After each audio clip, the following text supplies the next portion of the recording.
कहाणीमध्ये तुमचं स्वागत आहे। आज आपण आणली आहे ही कंटोली। ही एक रानभाजी आहे आणि ती खूपच छान असते। गुजराती लोक तरी 100 रुपये पाव 200 रुपये पाव मिळाले तरी घेतात। गुजराती मारवाड्यांची ही भाजी मुख्य आहे। आपण पण ती करू शकतो। काही लोकांना ही कंटोली माहिती नाही, तर बघून ठेवा कशी येते। त्याला असे काटे काटे असतात, पण ते काही नाही आणि कडू पण नाही लागत। कोणाला वाटते ही कडू लागतात का काय, ती आता मी अशी कापून घेते आणि मग धुते। हे बघा, अशी मध्ये कापायची आणि मग त्याचं बी काढायचं। बी काढले का त्याचे तुकडे करायचे।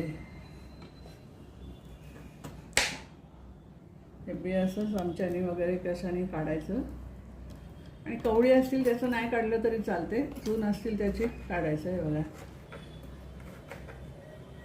ही अशी कापायची आणि ही 2 बटाटी मी घेतलेली आहेत, काचरा त्याच्यामध्ये टाकणार आहे, 2 मिरच्या।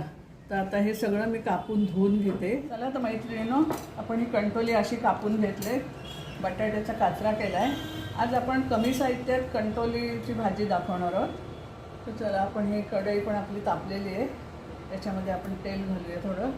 हे आता आपण तेल टाकले, ते आपलं तापले, जराशी मोहरी घालूया, थोडं जिरं घालूया। कशी भाजी खायला खूप सुंदर लागते, आमच्याकडे तर खूप आवडते आणि आत्ता पहिली आली का ती छान लागते, नंतर जरा अशी कडवट वगैरे लागतं। आता आपली मोहरी आणि राई तडतडते, त्याच्यात आपण थोडं कढीपत्ता घालूया।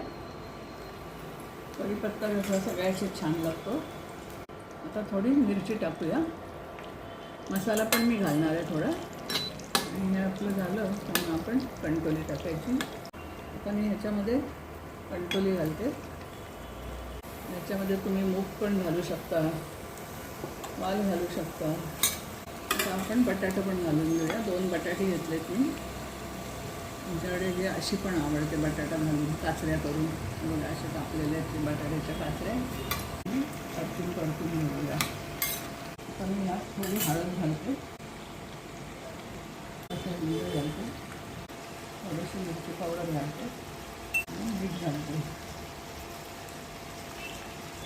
आता ही अशी परतून आपल्याला करायची आहे। ह्याच्यात कुठल्याही प्रकार तुम्ही वाटण नाही घालणार आहे, कुठले मसाले नाही, फक्त आमचा एक मसाला टाकलेला आहे मी। आता ही आपली भाजी शिजायला पाहिजे, कारण अगदी थोडं पाणी घालते मी, नाही घातलं तरी तेलावर शिजते। हे बघा, अगदी थोडं टाकते आणि आता मी झाकण देऊन ठेवते 5-10 मिनिटं आपली भाजी। आता आपले झाकून ठेवलेले आहे, ते मी उघडते। अशी वाफलेली भाजी शिजते आणि थोडीशी अगदी साखरेची चिमूट घालते, आम्हाला सगळ्याच्याच साखर लागते, आणि कोथिंबीर टाकते। ही आता आपली भाजी झालेली आहे। हे बघा, बटाटा पण चांगलं शिजले। पण मी सर्विंग प्लेटमध्ये काढून घेते। तर चला मैत्रिणींनो, ही बघा भाजी तुम्हाला खायला तयार आहे। खूप सुंदर अशी ही भाजी लागते, आम्हाला ही अशी आवडते। नाही तर आम्ही कधी कोलंबी टाकून करतो, वालाचं बिरडं टाकून करतो, मूग टाकून करतो, असं वेगवेगळ्या पद्धतीने। आणि ह्याला कसं काही वाटण नाही का काय नाही, कापलं चिरलं का लगेच फोडणीला द्यायचं। अशी ही सुंदर भाजी तुम्ही पण करून बघा। आणि तुम्हाला ही भाजी आवडली तर लाईक, शेअर आणि सबस्क्राईब करा। तो परत धन्यवाद।